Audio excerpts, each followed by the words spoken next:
الله السلام خواه. علیکم و رحمت الله و برکاته.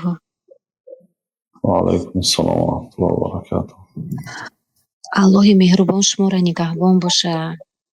عالم آمین. بزرگی ما الحمدلله میگوییم که ما شما را داریم. قاری عزیز، ما همی یک خانه کمپیوتری ورسته کار میکنم. در خالدیلنیکش هر خیلی ماگنیتو کشول بود. بعد یکی نگاه میکنم، اما ماگنیتوش یک نگاه میکنم، راست میکردم در بین ماگنیتش یک ماگنیتی که صورتی اوزی یک دقیقه ما بیره یک بار نگاه کنم. الله نویسندگیه استانبول نویسنده باشه استانسیون اگر چی نویسندگیه الله به عربی نویسندگیه در همون ماگنیت ای بین همون ماگنیت هایی که در خالدیلنیکش چسبوندگیه ای بین همون ماگنیت ها همین ماگنیت گرفتم در یک آهنک گلکاری کرده الله به عربی نویسندگیه.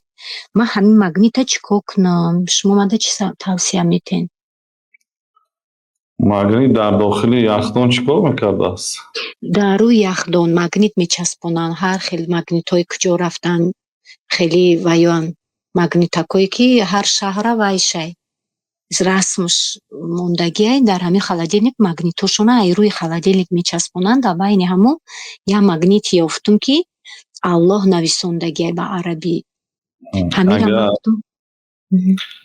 اگر نام الله در چیز نوشته شده باشد و بالا برداشتن نکن.